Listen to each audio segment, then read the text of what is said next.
Thank you to our sponsor, the Home Depot. The FIFA World Cup 2026 is here. Games every single day, and the best seat to keep up with all the action is right in your own backyard. Big screen outside, grill going, neighbors and friends coming over to watch.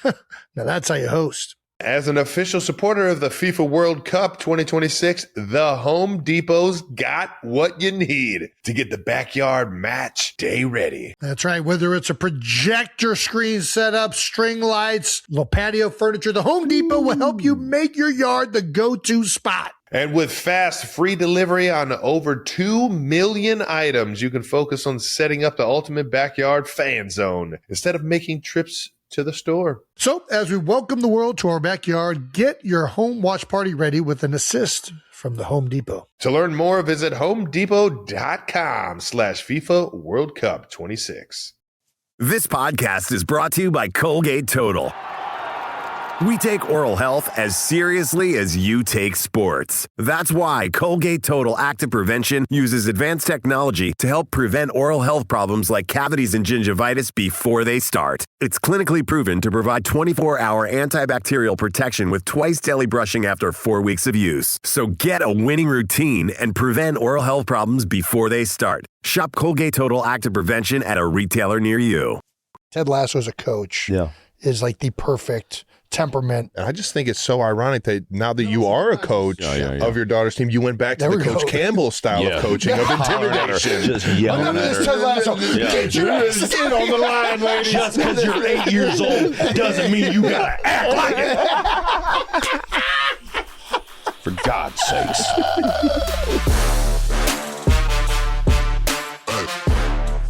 Welcome back. Welcome back. Welcome back. Welcome back to New Heights, ladies and gentlemen, a Wondery show produced by Wave Sports and Entertainment and brought to you by Audible. Listen to what I gotta say.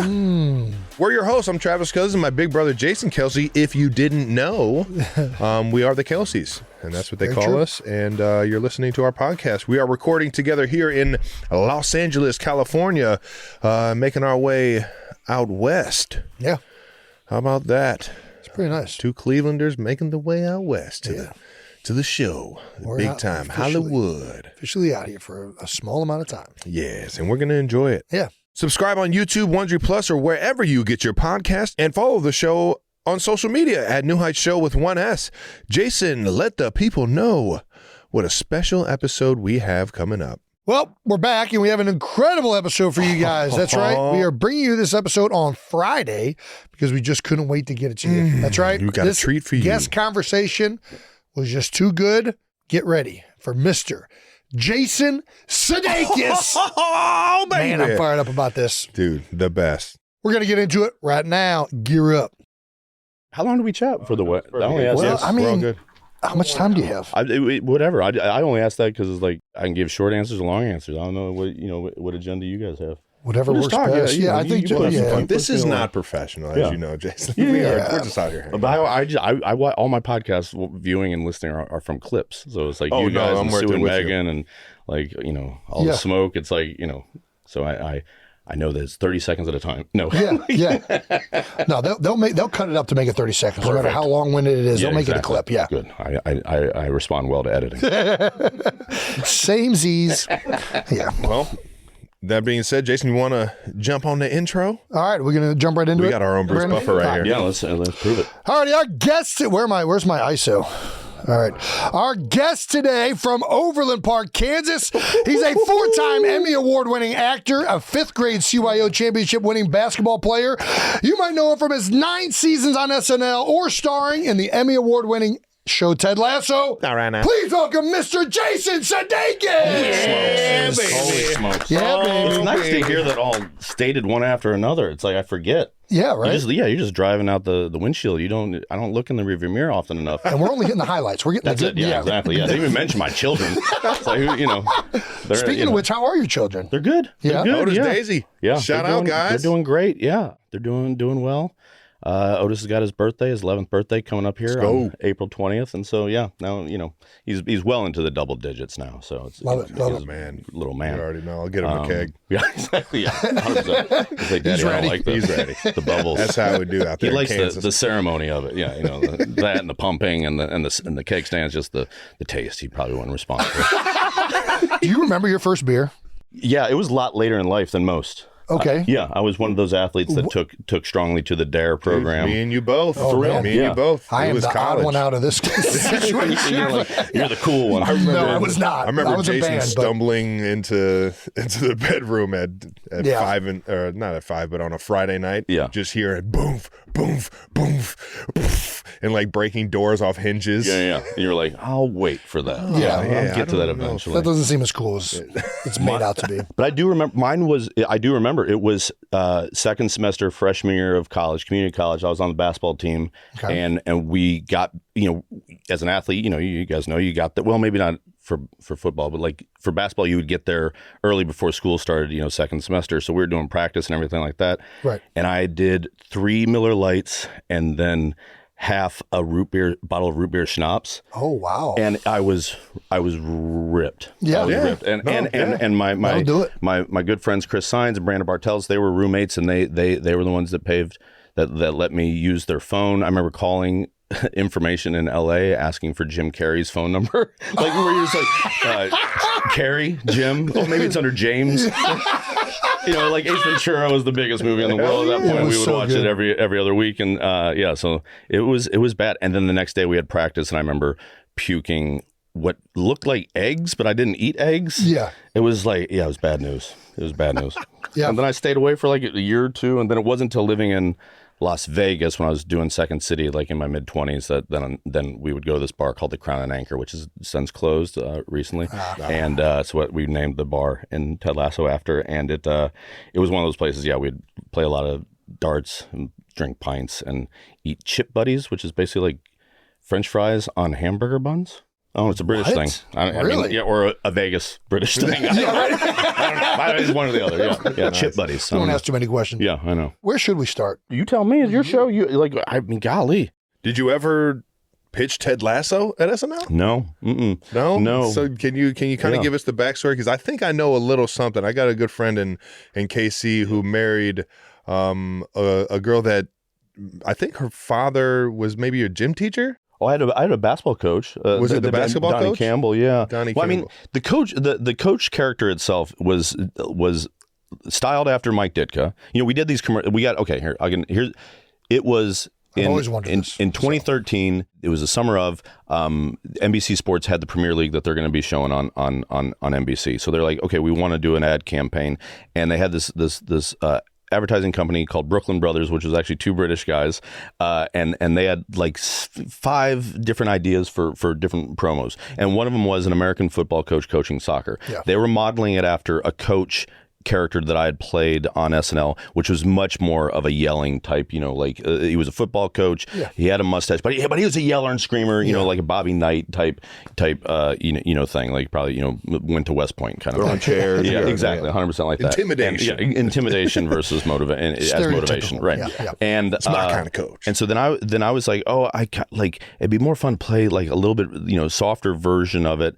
And so that's where the voice sort of came out, which was just a way that I would talk when you're just sort of doing stuff with your friends and joking around and playing a certain type voice type coach. And it sounded a little bit like Bill Self, sounded a little bit like Roy Williams, sounded a little bit like, but it was just a voice that I just, it wasn't specifically after them. Okay. The coach, my high school coach, a fellow named Donnie Campbell, was definitely a guy he was definitely the guy that introduced me to John Wooden, who was like the patron saint of sort of the ethos for the Ted Lasso character, what he ended up being on the show, but also was really always had those fun kind of country fried phrases, and the one that I always remember that I always bring up is like, Sudeikis, you look more nervous than a long-tailed cat in a room full of rocking chairs, and he's from like Lyons, Kansas, but he was like a badass football player. He played at K-State, was a quarterback, got drafted after Warren Moon, by the Oilers, so he never saw an ounce of playing time.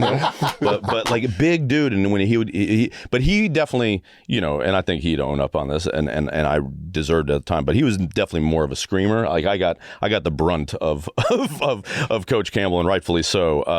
he would holler at me quite a lot because I was a flashy, fancy kind of passer. Pistol Pete, man. Yeah, that was more my vibe, and he was more of a Norman Dale. You got 5 crisp passes before we shoot, and, you know.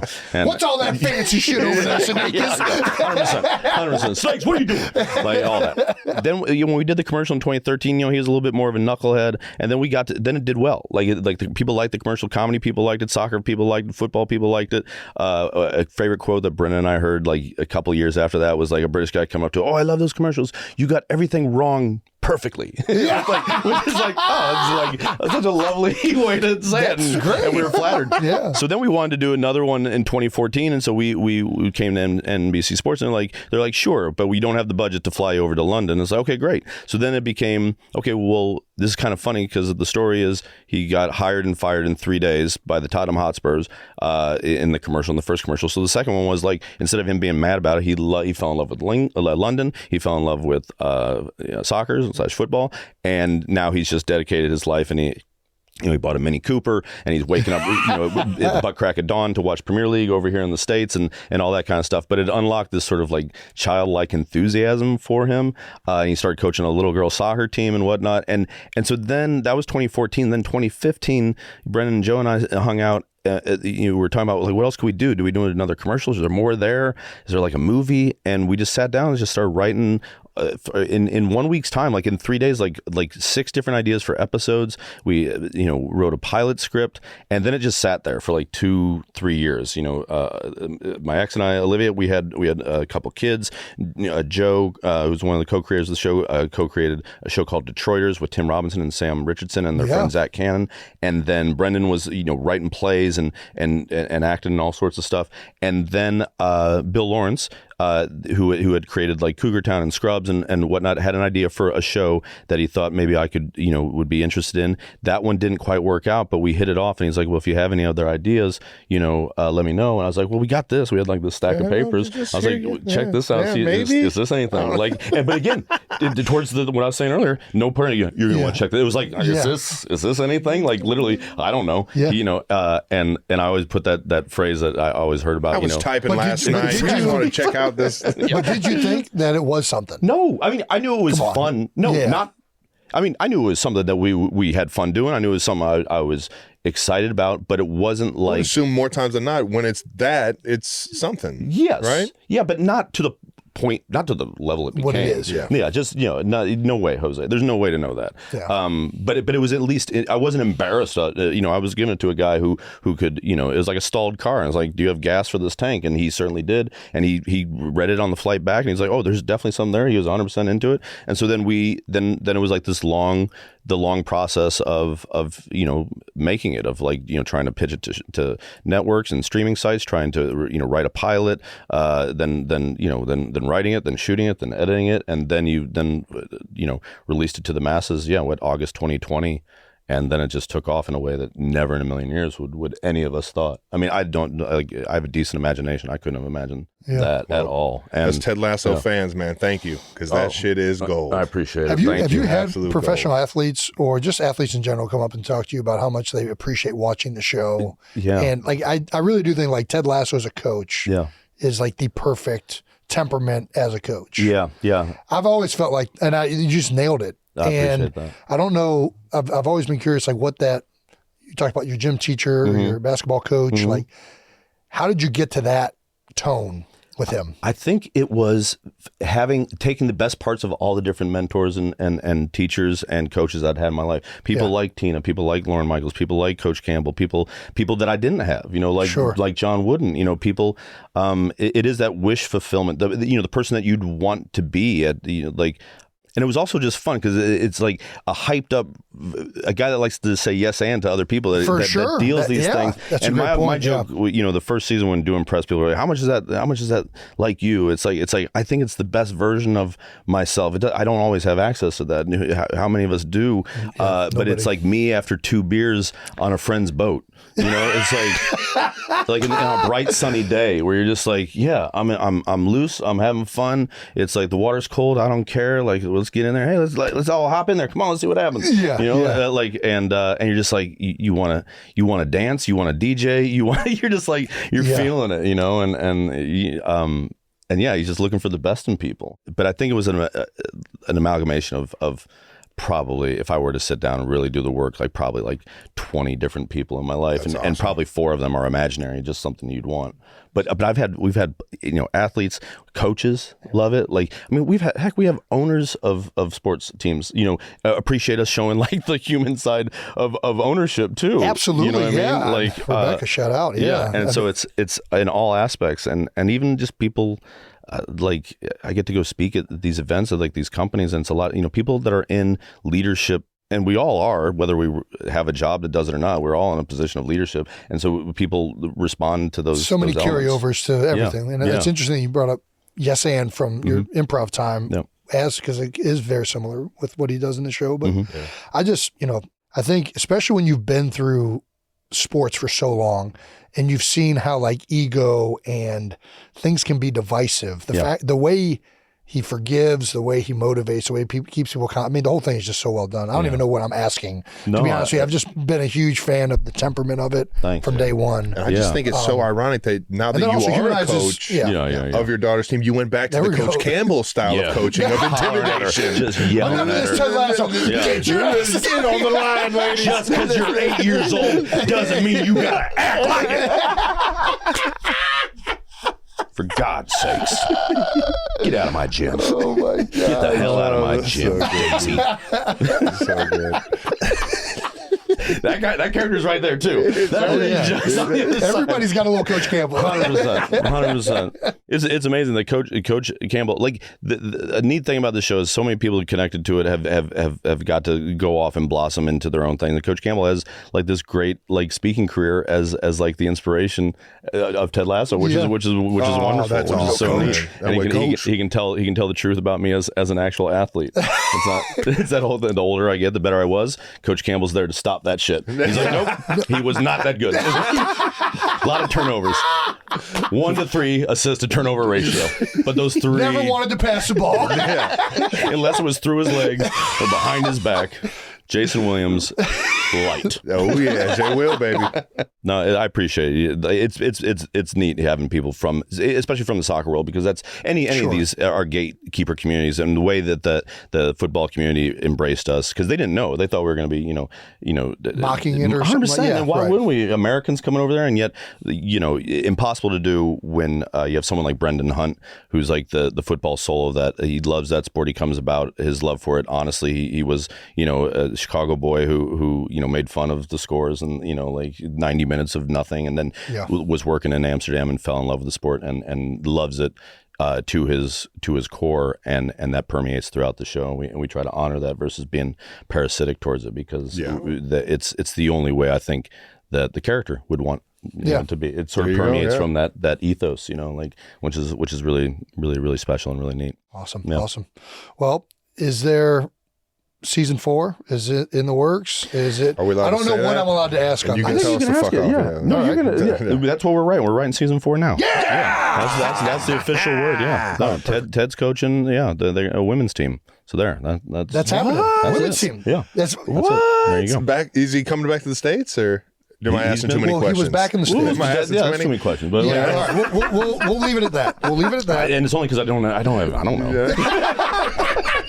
Only 10 answers. We're just writing it now. There's a paper. There is a paper with ink on it. We won't ask too many more questions. No, but that's what we've been up to. I'm very excited to hear that. It felt like there needed to be more, to be honest with you. That's nice. And it's, I know there's that, whenever you're writing something, I'm sure there's always like, at what point are we done with this, and at what point do we keep going?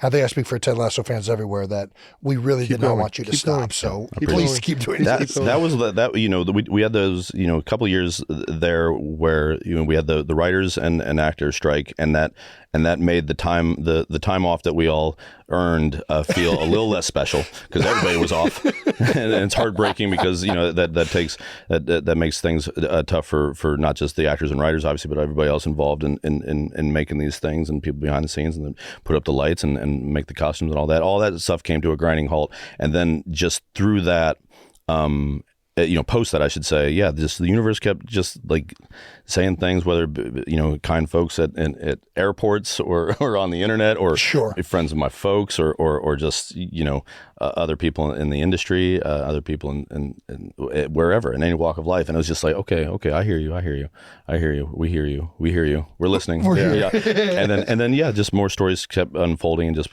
popping up in our heads. And so that's where we're just exploring all that now. And it's exciting. I mean, it's daunting, because we told the story we wanted to tell, and but there's more there, and it is a neat group of people to work with. It's a wonderful group of people and characters to write around and for, and there's so many likable characters. Everybody plays their parts so fucking perfect. It's such a great group. I felt like Roy Kent at the end of my career. It's like literally. You're starting to kind of lean into Roy a little bit. I learn a lot with what this guy's doing right now. It's something. I mean, because that character is inspired by a bunch of things, but it's the way I felt like leaving SNL. Like I'd done sketch comedy for so many years. It's the way I felt about guys that were athletes, or when I stopped being an athlete. And again, I had that lovely crossfade from, I had a new passion, but when you've been this guy for this long, and now you aren't, it's like, what am I? And that question is one that isn't, and you got to play pro. Think about all the, I think about all the young men that I played AAU basketball with that were the best in the country. Yeah. And then they're not. And it's like, and there's nothing set up on the other side to deal with that drop off. Right. That when I look at these young men, like it's scary. And you think about all the people that may have, used them on the way up, and they're not there to help as much as you would hope. And so, no question. Yeah. So, someone like Brett and I used to say that there's a version of Roy Kent that may have, gone the way of the dark side had he had Ted Lasso not coming in his life. You know what I mean? Yeah. Absolutely. I'm getting goosebumps. It's the truth, man. It is. It's the truth. It is. And it's real. That shit's real. So I appreciate you feeling that way about it. 'Cause that's the way I feel. That's the way I felt about him too. And it's like, and I certainly know it's the way that Brett embodied him and connected to him on the writing side, and threw him his hat in the ring to audition for. You're just like, yeah, that's it, dude. You got it. Iconic. like holy smokes, so neat.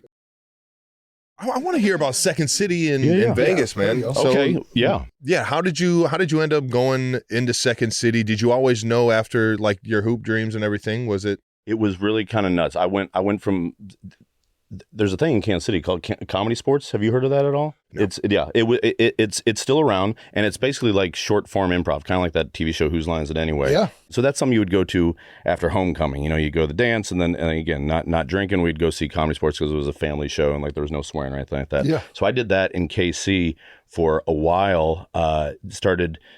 Took classes like junior year and of high school, and then senior year, and then I was playing basketball, like I said, down at this Fort Scott Community College. I was driving home every weekend to go watch shows or do shows, and my crossfade from sports to comedy was Comedy Sports. This thing called Comedy Sports, which is pretty great. Yeah. And so it was that, and all the silliness that you do as a kid that gets you in trouble in class, that have you running suicides in practice. Right. We're now being applauded and lauded. Well so done. I was like, okay, this is good. This is good. And it was improv, so there was no homework. You didn't have to memorize anything. It was like, it's the best art form for talented, lazy people, which I still aim to be. Both talented, lazy, I got down. And so then it was like, okay, well, where do you go from here? And it was like, well, you move to Chicago. And so me and a couple buddies from Comedy Sports, we moved to Chicago, and we did that for 3 years, like basically from 97 to the second three-peat for the Bulls. Such a good year. 97, 98. To live in Chicago, had to be insane. It's incredible. It was incredible, and you're around that, and you're again, just eating like hell, and taking $5, finding the ATM that allows you to take $5 out, which was right down the street from Wrigleyville or Wrigley Field, so I could go to Taco Bell around the corner because that's all you could afford. And you just figure those little life hacks out. And then while there, I auditioned for a couple things, one of which was a theater company, an improv theater show in Amsterdam called Boom Chicago. So then I ended up going over there for a few months. And while there, this is in 2000, Second City's like, hey, we're going to open up a Second City in Las Vegas. Would you want to do that? I was like, sure. I was like, great. How long? People are doing 3-month contracts, 6-month contracts. I was like, I'll do a 6-month contract. I'll be able to come home. I won't have to work a temp job or something like that. Man, I can only imagine signing up for a gig for 6 months in Vegas. It wasn't like, didn't do a lot of extracurriculars that can make your time in Vegas much more dangerous, right. Or short-lived. Yeah. And so, lived there. Did that, ended up staying 2 years, 9 months. And it was graduate school. Like, we did so many shows, all that, like Malcolm Gladwell theory of 10,000 hours. That's where it was. And you had to like earn it from the audience. Audiences, they're used to seeing like headliners, like, Siegfried and Roy. Or Celine Dion, actual huge stars. And here we are trying to do like sketch and improv and right outside the window, like it would be only these drapes, type of things would be keeping the sound of people screaming for either winning or losing, or just the sound of slot machines. Oh, wow. And we were doing shows early on, for like 7 people. It was horrible. I mean, it was hard. It wasn't horrible. It was just hard because it's still like what we all love doing for a living. And we Did you catch yourself ever trying to like market it while you were there? We tried. Yeah. I mean, Second City eventually, started doing that. And we started doing all these really interesting grassroots kind of marketing where we just invited all the cab drivers. And they could come for free, so that when they would pick people up at McCarran, they'd be like, what show you should go see that we went to go see, because the strip clubs had it down where it's like they get a little kickback when they were bringing the strip club. Us, we didn't have we didn't have that access or any of the similar show elements. And so we literally reached out to them like that. And then at some point SNL asked, I got asked if I want to audition for SNL and send in a tape, and then moved away to New York from Vegas. You brought up the 10,000 hours of essentially practicing over and over again. How do you practice improv? That's one thing that's never made, like, when you practice music, you're practicing the exact same thing that you're going to play in the show. Yeah. Improv, you don't know what you're about to do. So how do you prepare and practice to get better at that? Well, I mean, there's some things like with sports, you work on your ball handling, you're working on your shooting form, and then you're improvising the rest of the thing. Yeah, you're setting up plays, but if you're running like a motion offense or some of the plays that Travis likes to play, just go. I think you just prepare, it's about getting comfortable on stage, getting comfortable with the people. I mean, there's rules, but you don't really need to follow the rules. I think the rules are there just to give you some guidelines. Yeah, exactly. But it's not obviously not. So it's not complete chaos. No, not exactly. But and then at the end of the day, it's just like getting better at being yourself, getting better at listening. Yeah. And to not get in the way of yourself or try to do too much. It's like a little bit like just a little bit stage savvy, a little bit like, like court presence, like where you can you feel at ease regardless of the chaos that you're about to, and the unknowingness that you're about to, for sure, dive into. So the entire time in Vegas, like doing Second City, though, you were going to the sports books on Sundays, betting on the Chiefs, is what you. And you were just making sure, like, you didn't dabble a lot in the slots and the tables. So much and all easier that, now. The kids now with their apps, they just have to go on the app. We had to go to a sports book and deal with old grizzled men with cigarettes with ashes as long as their fingers. No, it was different. It's different then. We earned it. It was a dark thing back then. I barely gambled. Now we put in. Now it's okay. Yeah. Come on, let Pete Rose be. That's right. That's right. I'm with you. I was like, stats don't lie. I think I gambled $500 in the 3 years I was there. No. And it was only on blackjack. Maybe I put some money on the Jayhawks, for some Final Fours or something like that. Okay. Maybe at the beginning of the season, just because someone else did it, and I was like, oh, I'll do that. That sounds fun. But for the most part, one time my roommate Mike had a buddy come stay with us, and come to find out what I know now, because people know this world, he was on a card counting team. And so, it was like one of those guys like that those movies are about. And he was practicing basic strategy, and he sort of explained to me all what was going on. And I just found it fascinating. And he had like a computer program that, so you could just run through all the stuff you can do on your apps now when you want to train basic strategy. Yeah. I remember we weren't allowed to drop him off at the safe house. We had to drop him off at a corner. It was like a Durango and Twain. I remember it because it always sounded like a badass 80s cops movie, like Tango and Cash, like Durango and Twain. And then he had to walk to this place where when he explained it to us, it sounded like Fight Club. There's like a bunch of bunk beds and then a bunch of dudes just practicing all day, grinding, because they're just trying to get a little 1% over the house for sure to make these giant bets. And it was crazy. But that was Vegas had that kind of shit going on and we're just trying to do improv. And there's this whole other side. It's the most transient place I've ever lived. People would come in, you'd see them at the pool, they'd have some idea for a new slot machine handle, and then like they had just moved in, and then 2 weeks later they're gone. You never see them again. It was fascinating.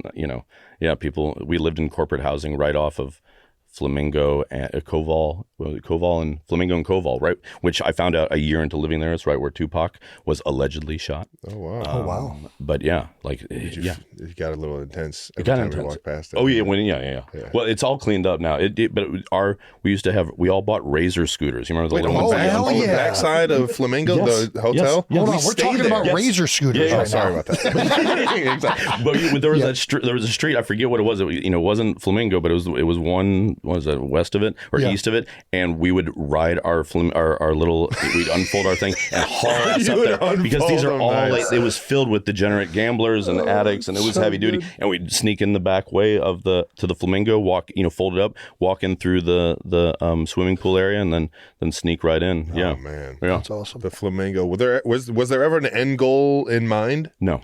Yeah, no. You were just enjoying doing what you were doing. Yeah, I mean, the end goal at that point would have been 100% because we were being produced out of Chicago, and Chicago is like the homeland for Second City. That's where it started back in 1959. Would have been to do one of the resident stages there. So that would have been, I was doing a resident stage, but it was in Las Vegas, but to do either the ETC or the main stage. So to go back and to do as good of a job as you can where you're doing your thing, and then have them say, "Hey, we want you to come back and do a show in Chicago." Would have been the end goal. It's like, wow, right in front of I made it back. Yeah, 100%. Yeah. And you used to go to the Second City shows in Chicago all the time. Yeah. So did you ever see the legends pull up? Or? Yeah. I mean, like when I first moved to Chicago in September of '97, Tina Fey was still on stage. Rachel Dratch was on stage. Horatio Sands was in the ETC. I mean, I saw all those guys. Tina was just going to get hired to go write on SNL. But cool. But we used to go every Christmas. We would go back to Chicago like Christmas for with my grandma on the South Side and like all my mom's side of the family, tons of cousins and whatnot, and then like a lot of Junes too for like when kids started graduating from like Catholic school and whatnot. And I would always ask to go to Second City, and we'd go up there. So I definitely saw Colbert and Carell back in the day, and Amy Sedaris, and you just have faint memories because you didn't know who any of them were. You didn't know who you were watching at the time. Not yet. That's no. So cool. I remember seeing like Second City Touring Company came through and they performed at, I forget the name of the theater it's down in Crown Center, but they came and performed, and I saw a guy that his name was John Farley, and he was doing a scene that his brother Chris had done, and John's incredible. That whole family's hilarious. Yeah. And I was just like, oh my God, that's got to be Chris's brother, and because he was playing like a character that his brother created at Second City, and he was doing the touring company. So that, it's great. I mean, I still love going back there. It's super fun. It's a great show, and like I said, family show. But that's where I took classes, just like over a summer. It was like 6 weeks, and one of my first improv teachers, a fellow named Corey Rittmaster, who's a Kansas City dude, and we talk. I talk to him more than family because we play Fortnite together. Nice. So we're still in touch. Absolutely. You building it up? Really in touch. Like, I mean, taking on 98 other people on this island. I mean, I don't want to get into it too specific, but playing as Billie Eilish. So good. Yeah. Oh, sorry. Just banged. Well, you went from Vegas straight to SNL? Yeah. And you were at SNL for 9 years. 10. Yeah. I wrote for the first 2 years. Okay. Which was awesome and scary. Because I'd only at that point really kind of realized how to write for myself. Now I'm being asked to write for other people, but I then got to learn the show, learn the staff, learn the script format. Like it felt like to speak to athletes, like it felt like being redshirted. And yet it also felt, it was scary, but it also felt a little bit like I didn't get the job that I was hoping to get. But I got a job that allowed for so much more than I ever would have realized, and I got to.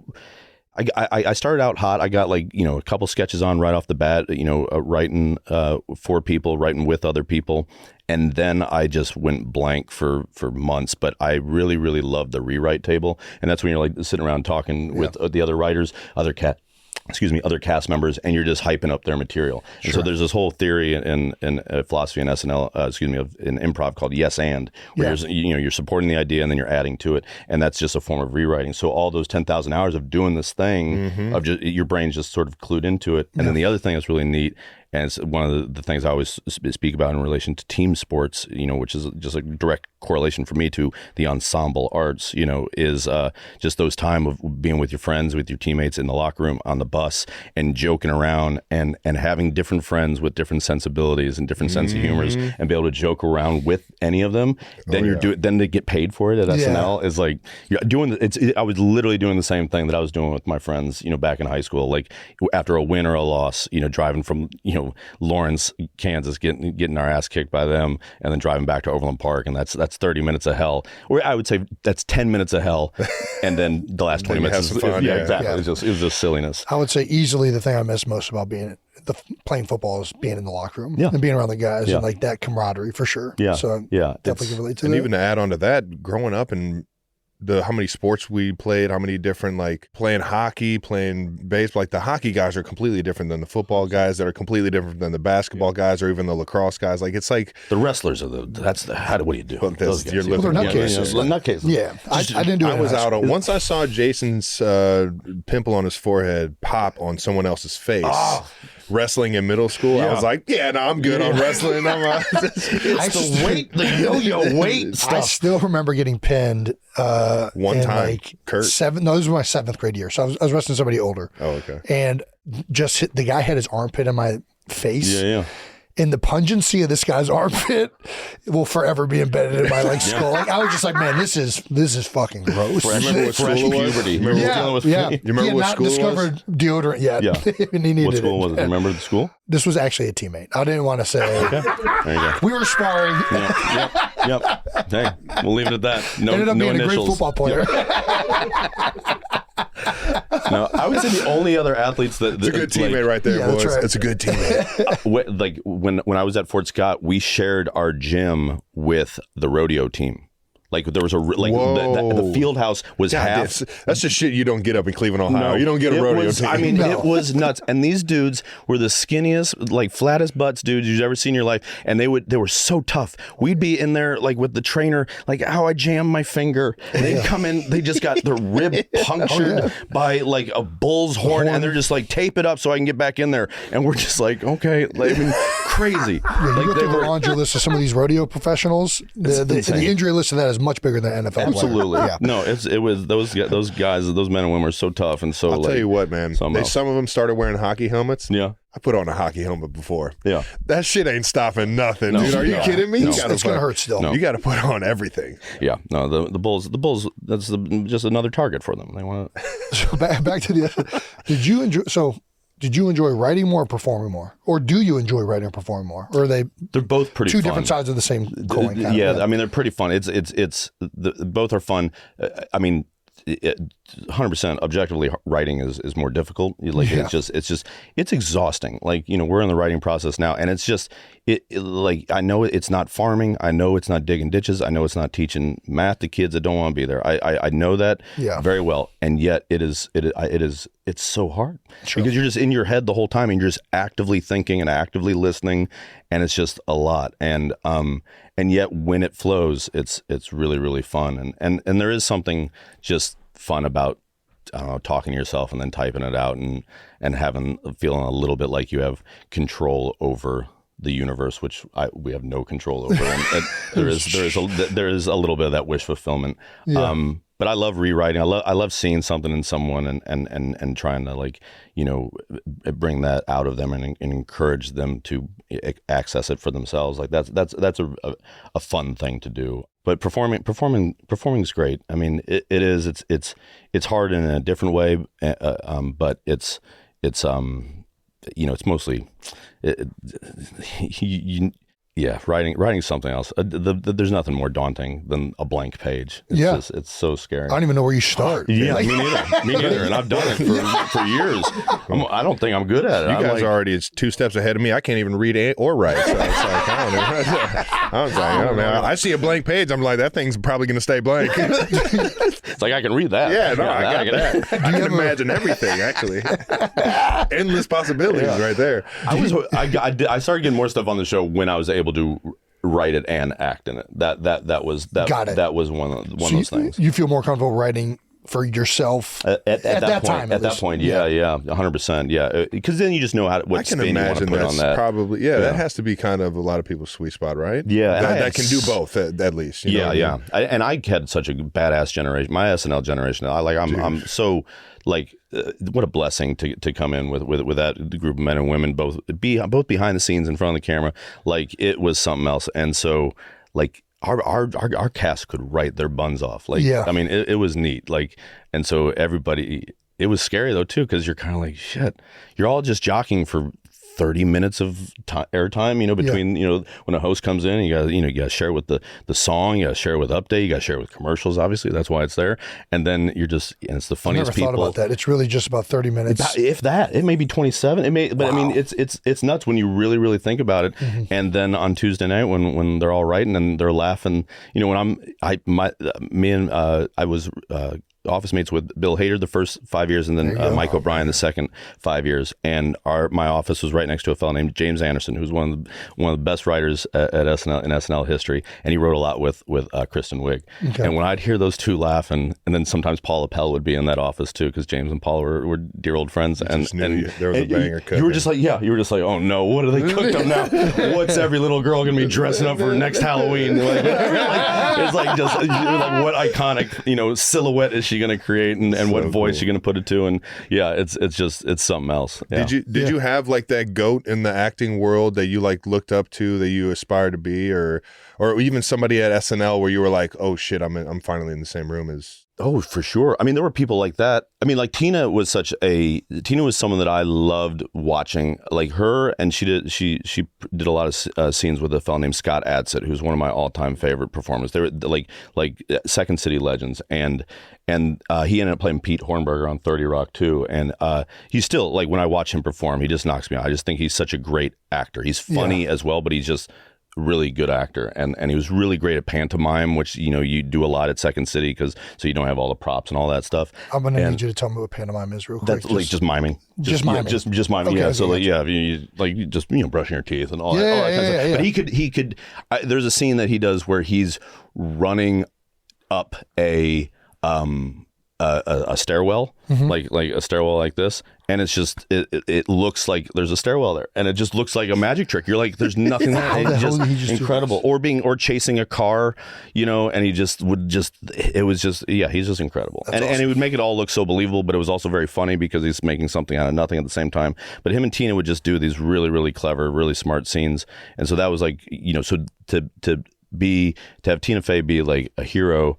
Then she becomes an icon. Then she becomes like a mentor. Then she becomes, a friend. And then that's one of those weird journeys that still knocks me out. That's awesome. Right? But anytime anybody came back, like when Will Ferrell came back to host or to work with Tom Hanks, like those were the people that I loved. And and it was like, but growing up, I was I was so lucky. We just rewatched at work. We just rewatched Hoosiers, because of Gene Hackman passing, and like that was someone it's the greatest sports movie ever. It's amazing. It's so good. Still holds up. Yeah, still good. Bold statement, but I loved it. Yeah. What's that? It was a bold statement. You say greatest sports movie. It's not that bold statement. What are you going to put above Hoosiers? I mean, we were talking about Miracle last week, and that was a fucking Miracle's great. That happened. Like who? Well, I guess who. No, but I mean, it's fair enough. I'm not going down there. Like I said, I'm not going to fight it. Yeah, exactly. Just bold statement. I'm trying to think of there's better. There's like other comedy movies that I like. Bull Durham was great. Major League. I love Waterboy. Major League. Yep. Major League. Yeah. Oh. Angels in the Outfield. Yeah. Baseball. Sandlot is no joke. So good. So good. Still holds up. But yeah, getting to work with like when you meet those guys, like to me, Tom Hanks, that's like shaking hands with the Statue of Liberty. I had the pleasure of just he was I always forget the Halloween character he does. on SNL. Oh, David Pumpkins. David Pumpkins. Yeah. I don't know why I never like associate him with the name David. I don't know why I never do that. He was getting ready to do that skit 3 Halloweens ago when Jack Harlow was hosting it, and I snuck up behind him. I was like, "Is that the man with one red shoe?" And he was just like, "What? Who the?" Of all my movies, that's what you're referencing. Like, absolutely. That was like the first one I ever remembered. Well, it's like the opening. VHS. They had an opening scene. On the bike. Yes, and I'm balancing. It's blowing my mind as a kid. I'm 100%. like, I remember exactly that opening. This is like the most skilled human being I've ever seen in my life. Love that dude. He always had little tricks like that in his movies. He was always doing little fun things like that. Michael Keaton is another one that I've got to meet over the years, and because for years I was kind of like I love Bill Murray and I love Tom Hanks, like, but they're so different. It's like, and then like Michael Keaton is like my favorite parts of both those guys. Oh, interesting. I mean, all three men are like iconic in their own ways, but like it's just been that's one of those places where you just can't believe you're meeting that. And then then you get to then Paul McCartney's there too every now and then. There you go. Yeah. Well, speaking of Paul, you were talking about Will. SNL50, man. Yeah. How awesome was that? That happened, like 2 weeks ago? Was it 2 weeks ago? Yeah, it took me literally a week to recover. It looked like an entire award show. Yeah. Like the amount of people that showed up, like I don't know I know they kind of do it every like 10 years, but 40 didn't look like that. No, like, I mean, it was something else. And it was cool. For me, the difference between 40 and 50 was we had just left. Like our generation had just left after the 40th.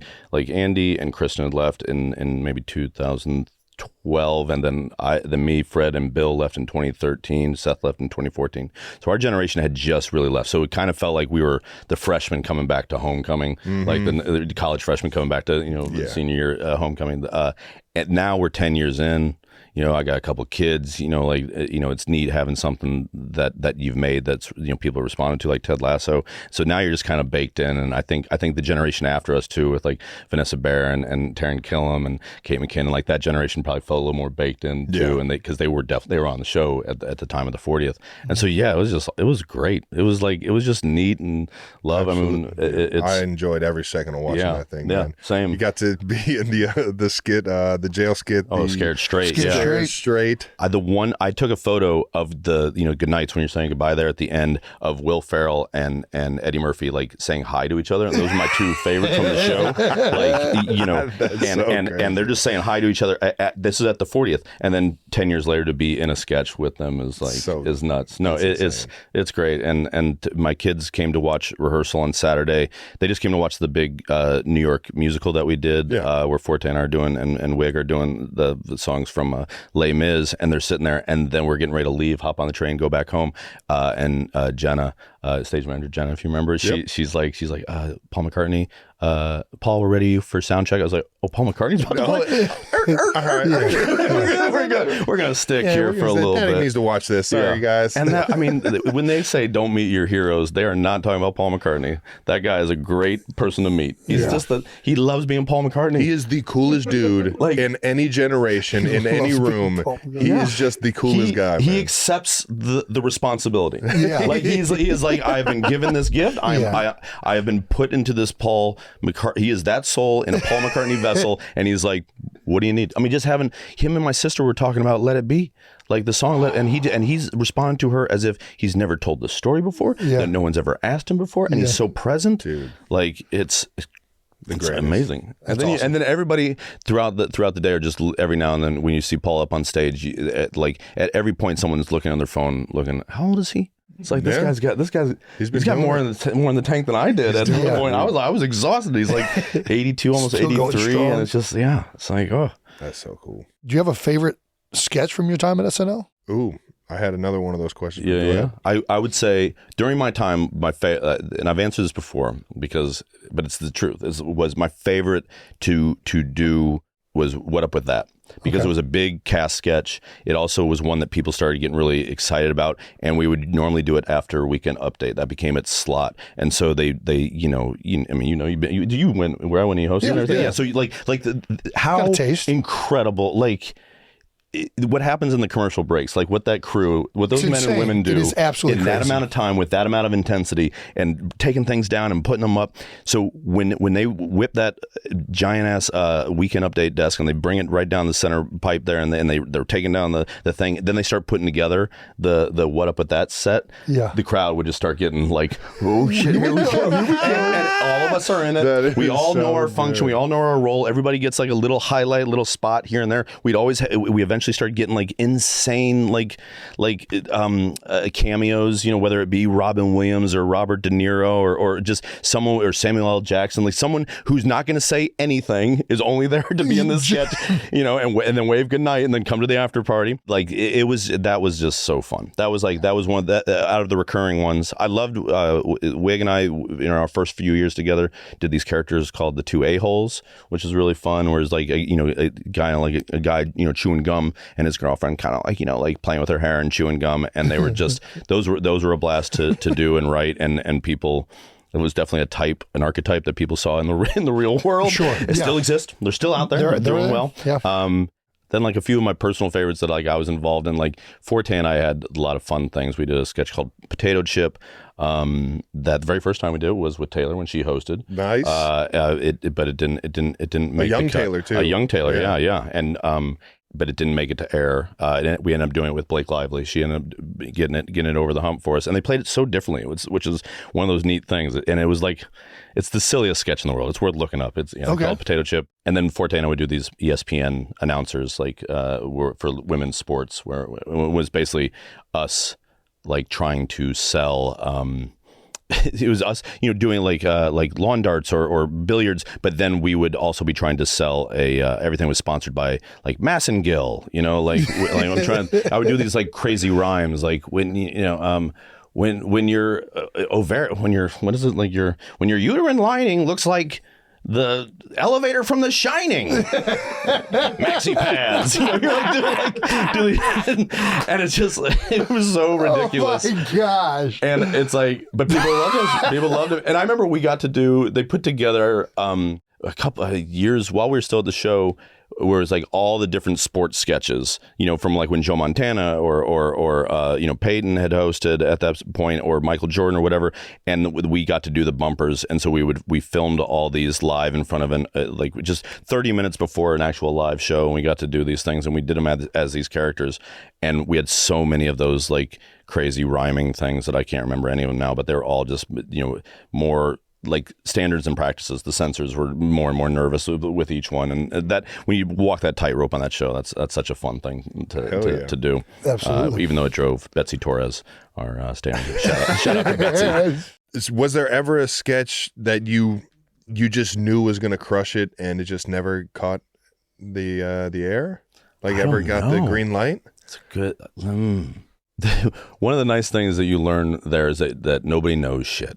Like you don't know. You never know. Yeah. You can have so much. I mean, you sort of do. Like, I remember when we were all in the studio and Lazy Sunday was playing, and then Jack Black host. And that was like a great episode for the show and for our generation, and just for Earth and at large. But I remember when that was playing, whereas the first seeing it at Dress, being like, oh, this is going to crush. Yeah. But that's like a pre-tape piece and iconic in a way that very few things are. But I would say no, because it's almost like you don't want to spook the muses either. You don't. That was always a fun thing, that they would like these little bit of superstitions that don't call home and say your sketch is making it. Don't text your friends because it'll end up getting cut. Don't say you're going to show up in that sketch because your part will get cut. And that happened more often than not. So at some point you're never like typing being like, oh, this is going to kill. This is the best. I even if I ever did, I don't know if I'd ever even say it out loud, or would it get from my brain to my mouth. Like something would stop inside. My soul would go, don't you say that shit out loud. Yeah. Don't you dare. Yeah. How dare you. That's good shit. Yeah, but nothing that comes up. I can think of maybe, nothing. I let the Ted Lasso like characters live on through every day in practice as I scream football is life, man. Yes, you did. I still say it, dude. I love it. And I already announced that I'm coming back, but Chiefs fans, you have always been right there every single time towards the end of the seasons, in the locker rooms, on the field, having fun with us, man. When did your Chiefs like fandom really build up? I mean, my line for years, because I, growing up in Kansas City, it was Royals, Chiefs, some dalliances with the Kansas City Comets and the indoor soccer days growing up. But like my line for years, awesome jerseys indeed. For years when people, especially at SNL, when like the crew guys would, like Giants fans and Jets fans were like, you like the Chiefs, and when we weren't doing as well, it was like you love the Chiefs. I was like, no, but I love a lot of people that do, and that was the sincere truth. It's like my family. I'd gone to prior to the last 3-4 years, but like probably I think one actual Chiefs game at Arrowhead. For us, we were a basketball team, a basketball family. So I would go to more. I'd spend more time on going to KU or the Big 8 tournament, Big 12 tournament, all that stuff. But then with having kids, obviously the success of the team, getting to know you and Patrick, through Big Slick and the charity stuff we do back home. Like then it becomes like this personal thing. And then what's even more fun is when getting to play this fake coach, and then you have real coaches and real organizations that give you this beautiful treatment. We get to bring my good friends, who are those people that do love the Chiefs, like my friend Terry and his kids who you've met, my friend Billy and his children that you guys have been so kind to, and like and the Hunts let me roll deep. Where it's like, can I bring him plus 12? They're like, yeah. I was like, oh my gosh, okay. I was like, well, that's it. Perfect. Yeah, exactly. Yeah. And it's just been a joy to watch, and it's just so now Otis and Daisy, we're watching every week and watching we watched. Yeah, sorry about that. That's all right. It's a better story. I laugh about it now, but it hurts inside still. Of course, because it matters to you. I blame Jason. He had the voodoo doll next to him the entire time. So. I did. That did not work out well. Yeah. I got a voodoo doll on like Bourbon Street. Oh, no kidding. Trying to like get Travis's hands warm in the middle of the game with the voodoo doll. It was not. It backfired. Ice cold. My hands were ice cold. It might have been a doo-voo. Yeah. The doo-doo. It was more doo-doo than voodoo. Voodoo doll. Oh well. That's all right. We'll be back better than ever. We got this. That's what I mean. That's the story. I got you, brother. You drop down one, then you come back, and then you come back for one shining moment. There we go. That's the story I'd write. You can't just be winning all the time, Travis. That's not interesting at all. Yeah. Nobody wants to watch 5 Super Bowls that you guys win. It fooled me because I definitely thought it would be kind of fun. It would be pretty amazing. It'd be pretty cool. I know there's no way to I only deal with this in the fake make-believe world, and I'm sitting between guys who have actually done it, and then one who just went through the hardest part of it. And it feels very surreal right now. I don't know how to joke about it with you. Oh, I don't know. I mean, it was so long ago. Like, it was. I don't even. I'm really good at. I'm really good at just cutting off my memory. Yeah. Yeah. But are there dudes that are holding on to it that are still like are people still in the cave? You hold on to it forever. Yeah, I would. I still remember the one I lost, and like one play, I could have made it. Yeah, well, you only fucking lost one, Jason. Yeah. Well, I lost to you too, so shut the. I don't need your sob story right now. See, this is what I'm talking about. Now we're reaching new heights. But you carry for some reason the losses, especially that loss in that game is something you always carry on with. You move on, you know what I mean? But just like anything, it's I joke about everything. We lost the Emmy with season 3 to the Bear. So we're kind of the same. Yeah, that's some bullshit too. Well, that's not. Come on, let's not do that. I know you want to play nice, but that is bullshit. Come on, you can't argue art. What'd you guys pay him? No, come on. How much money? You think they paid? No, I hadn't heard that. I'm kidding. God, can we cut that? You brought up Big Slick. I've never been to Big Slick, but I've heard a lot. Dude, I've seen a lot of that stuff. I do want to go there. I would love to be a part of it. Dude, it is a blast. Yeah. What is Thundergong? Thundergong, yeah. What the heck is that? Big Slick is to help Children's Mercy Hospital. Yeah. We do that. That's a whole weekend. It's a blast. Unbelievable. It's a blast. And last year was $3 million raised? I think so, It keeps going up by the mill at this point. I know. It just blows my mind. It's like being one of those high school teams that's, they're 114-0. It's like awesome. I get so nervous. And it's like the money is cool and all, but what you guys do actually going to the hospital the day before and actually like being around the patients and everything, it's just amazing. It's lovely. Yeah, it really is. Such good support through the entire entertainment. Absolutely. And just the city turns out for it too. It's one of those neat things that we started ages ago. Yeah. Rob Riggle had this idea saying, "Hey, what if we do this?" And then he hooked me and Paul Rudd, and then we added Keckner a year later. Then we added Eric Stone Street, and now Heidi Gardner, all from Kansas City, all from the surrounding area. Awesome. Like it's really really neat. And we have that's every usually in June. I think this year it might be around May 31st, but around the beginning of June. And then Thundergong is a thing that me and my buddy Billy Brimelcombe started. He runs this nonprofit called Steps of Faith, and we help buy amputees new arms and legs. My line is we help people buy arms and legs so they don't cost an arm and a leg, right? But yeah, I mean, a lot of people. I mean, it's funny, but it's also you can't not. It's a good line. It's clean. You put it on a business card. People are like, I love it. Hey. Business. And we do that in November. And yeah, we help raise, we get people that have lost their arm or leg that are uninsured. We get them back literally on their feet, and working again and provide, help with the mental side of that too. And we work with these amazing prosthesists and physical therapists. And we can get legs people for like $500. So every time someone gives $500, that gets someone back. Literally, can walk back. Walk again. Yeah, and Billy, comes about it honestly because he lost he's a drummer. He lost his left leg, got it amputated right above the knee back in 2005. I want to say when he was a touring musician, had no insurance, and so then we put together a comedy like rock show, like fundraiser, raised like $50,000 back in Kansas City. It was after my second year at SNL. We did some improv games. His bands, a couple of bands he was in, played, and we raised all this money, auctioning some like cue cards that Tina Fey had signed and various things, and that got him a leg for that much money. And he felt so like moved by it. He was like. A couple of years later, he's like, how do I do that for other people? And then, then this fellow was like, I have this foundation, let Billy take it over. And then a couple of years later, he's like, hey, why don't we do this? It's a charity concert. It's basically, we do some comedy too. But yeah, we've had amazing guests, come through, Ben Harper, Winona Judd, Chance the Rapper, Brandy Carlisle, sent in videos for us. Foo Fighters did a video for us a couple of years ago for the one during COVID. Yeah, it's amazing, and that's one night. The Big Slick is like a whole weekend, so it's like these two things. But yeah, and Kansas City shows up for all of them. It's and when's Thundergong? That's like It's the first Saturday of every November. Yeah, in the fall. Okay. Yeah, try to keep them. Yeah, so we're not double dipping. I don't want. You don't want to. You got your band geek over here. What do you play? Saxophone. Okay. Well, I did. I haven't played saxophone in a long time. Now I mess around on guitar, but you got to come to Thundergong and do Baker Street. Oh, dude, you would kill it. Like whatever, or like some Doobie Brothers. Take it in the streets. We got horn section. Little Mike McDonald. That's Billy and his wife Allie have this band called Summer Breeze. Have you ever seen them in KC? I don't think I have. I should. I'll make you aware of them. But they play all the time, and they're the house band, so they do all these yacht rock hits in Kansas City. But they can play everything. Like I remember first time Fred Armisen, who's a legit great musician and all his life.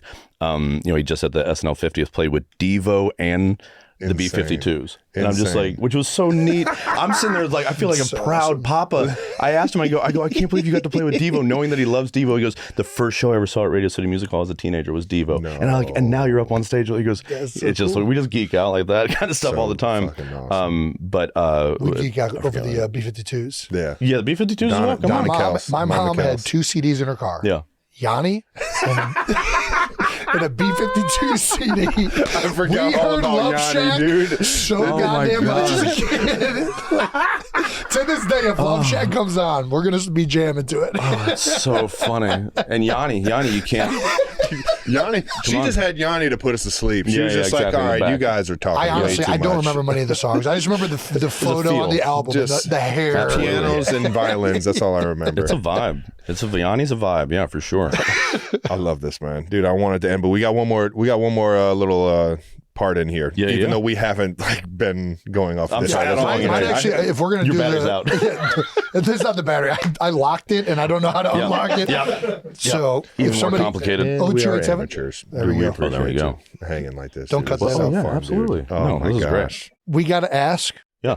You don't have to answer. Great. You can tell us to fuck off, whatever you want. Amazing. It's sometimes just a little a better rapid fire answer. section here. Yeah, we already talked about you playing basketball. Talked about SNL and hosts and stuff.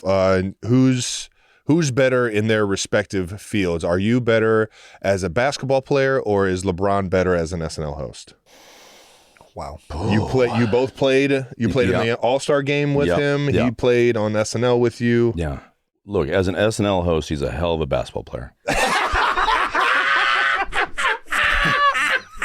LeBron. No, I love that dude. I mean, dude, the best. We need to put this to the test. We need you and LeBron one-on-one on the basketball court, and then we need you one-on-one on the SNL stage. Improv stage. There's a sketch where we did a characters that Bill and I did a couple times where I play like a stagehand who is just kind of a dick to people. We did it to Julia Louis-Dreyfus, we did it with Paul Rudd, and we did it with LeBron.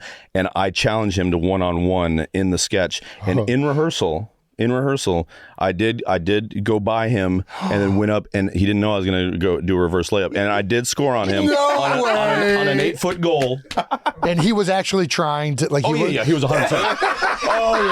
Yeah, he was definitely trying. LeBron James, yeah, he can't turn that off. Yeah, right. He can't turn that off. No, it's like it's a different. But it was funny because Don Roy King, who was our director at the time, who I just saw at the 50th, came up and literally brought it up. He goes. If you ever need someone to like, vouch for this, I know it happened. I was like, thank you. So here it is. It kind of sucks to be the one telling this, keeping this apocryphal story alive. Yeah. I'd prefer it to be someone else, but now you so have be it. Us two knuckleheads. No, exactly. We'll keep spreading this. We'll spread it. No, but he was getting great. To catch some legs. He went for it. I can't believe he hadn't come back to do it again. Dude, he was so good, man. He was so good. I had the so solid much gold fun. dancer. Come on now. It was great. The perm and Maverick, badass. I remember Maverick sitting at the host dinner on Tuesday night. When you go out with Lauren and everything, Maverick sat next to Lauren and was grilling him the whole time. The whole time. And I was like, I remember sitting across from him. I was a child. Yeah, in like a baby seat. But he was asking about business. Anything to any. It was like Michael Corleone talking to Don Corleone. Man. It was like fantastic. I was like LeBron is. I didn't know who he was at that point. I was like, LeBron's so lucky to have this dude. This guy's got his buddy's back like big time, and asking Lauren these questions. And Lauren was so fascinated by it. It was awesome. Great. It was just like watching an icon to be, just kind of like it was just a curious, smart dude. Those guys, good on them. That's awesome. Just a bunch of Cleveland guys. Yeah, that's all. Just making the way in the world today. How much would your life have changed if you would have been accepted into the Blue Man Group? I had a hunch. That's what I don't know. I mean, everything. Yeah. Yeah. So, I was obsessed with that show, and I loved it. It was the opportunity I felt. I was like, oh, this would be the only chance I'll ever get to play music in front of people. And I wasn't a good enough drummer. I love the show. I think it's so funny. I think it's so brilliant, and I think it's so like subversive. I mean, it's all these things. They just closed the show recently in New York, which is where I ended up. I auditioned in Vegas and then got flown out there. Right, this was August of 2001, so this is right before 9/11, and it was.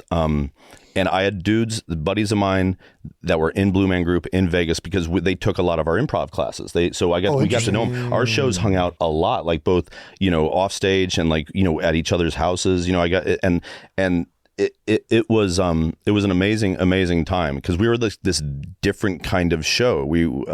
That was sort of finding its way in Vegas, like the ones that interacted with the audience and not just showgirls or again icons or magic. It was like this weird kind of thing. I remember a handful of them when I was really. It would sort of take me aside and be like, "Do you really want to do this? Like you're really good at talking. Like it's kind of your thing." and I was like, yeah, no, I don't care. I want to do this. I think it's so neat.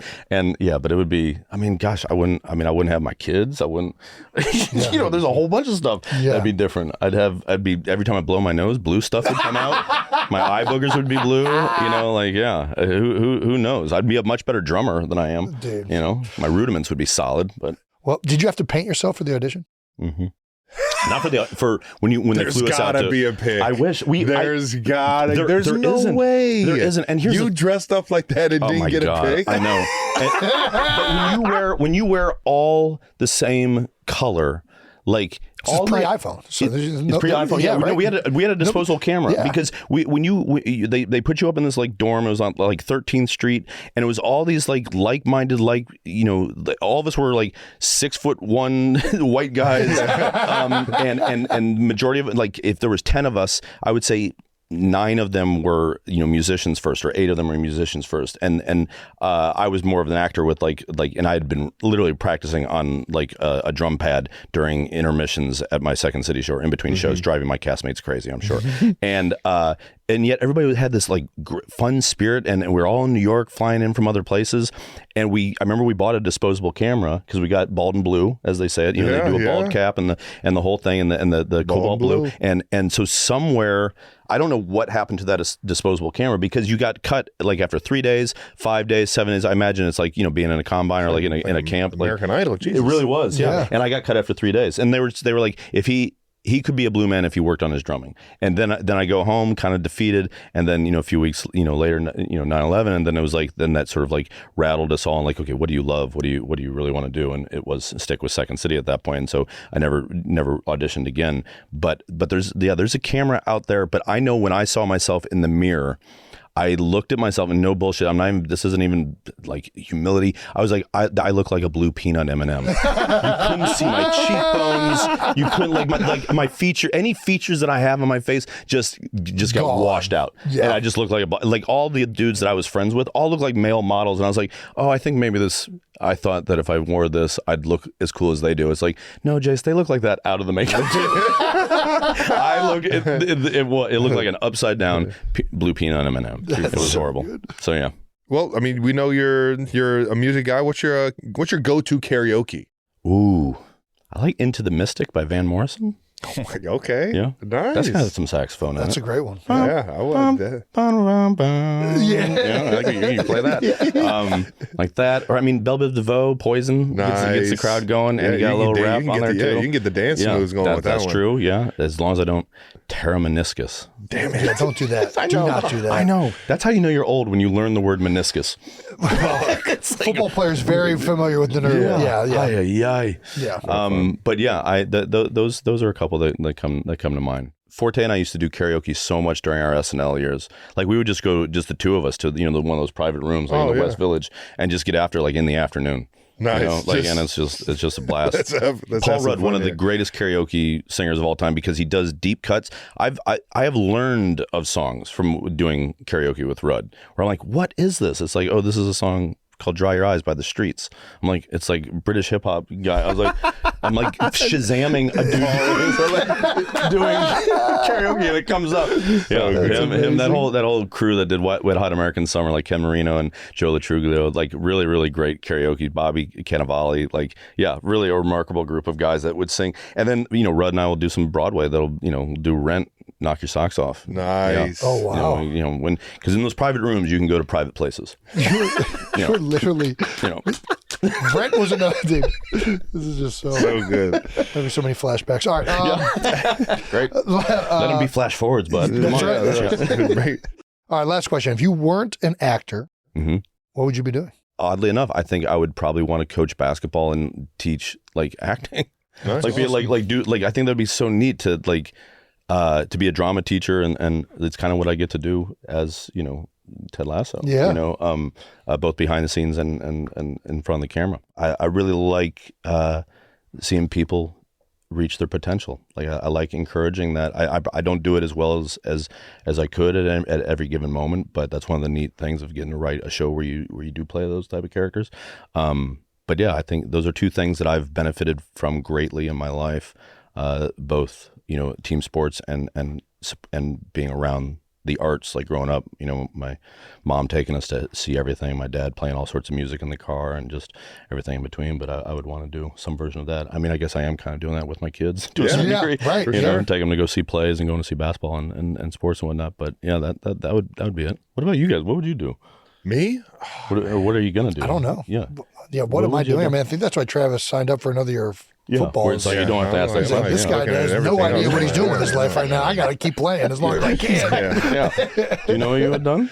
I feel like I would have still been in sports, like done some sort of broadcasting or something like that. I just remember always mimicking what I heard on the TV and during games and stuff. Yeah. Like John Madden and all those games. Of course, yeah. You know what you done? Probably coach. Yeah. I mean, I just think it's so hard to envision myself doing something outside of sports. Yeah.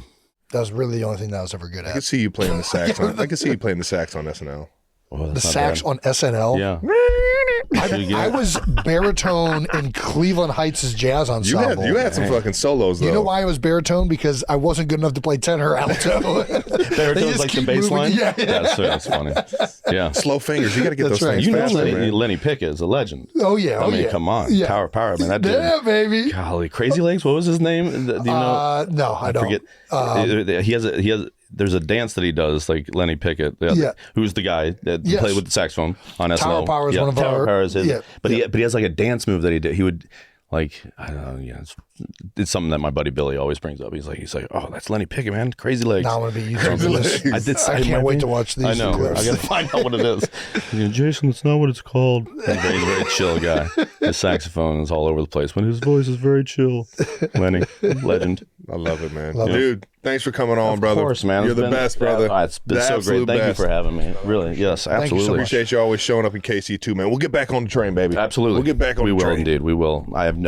It's a bit again. It's a better. This is what happens at the end of the second act. You know, like this is when Woody and Buzz Lightyear they're away from each other, and they come back together. Yes. That's the Chiefs and the trophy.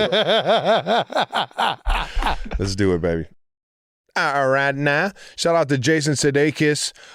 What a guy, man. Yeah. That was, God damn it, I loved every second of it. It's one of those where, like, you really don't even read the rundown. And I hate to say that to our producers because you guys do a lot of hard work and a lot of research. But don't do it, Brandon. My iPad was off. No, he's one of those guys where you just ask an interesting question. Like, how about the Blue Man Crew? Like, are you kidding me? Yeah, for sure. The Blue Man Crew, like his time in Vegas, his time at Second City. Riding a Razor scooter to the Flamingo every day. The thing I took away for sure is just how much he's valued all the people that he's been surrounded with. He's so grateful. It's the best. And it's just awesome. Just a Midwest, from people just a nice Midwest man. Yeah, for sure. That'll make him any better, man. No doubt. And he's on the Chiefs side, which is it's heartbreaking for me because I didn't make him proud. I think you did. One day I will. You did. No, man, Jason's the best. Basketball. You know what I'm talking about? You have no fucking clue. This guy's clueless, man. All right, and that wraps up another episode of New Heights, brought to you by Audible. You can listen to new episodes of New Heights early and ad-free right now by joining Wondery Plus in the Wondery app or on Apple Podcasts. New Heights, a Wondery show produced by Wave Sports and Entertainment and brought to you by Audible. Just like Jason said, listen to what I gotta say. Yeah. Follow the show on all social media at New Heights Show with 1S. Thanks to our production and crew for kind of doing some good stuff this time around. Yeah, no, and kind of just always. Thanks to you guys.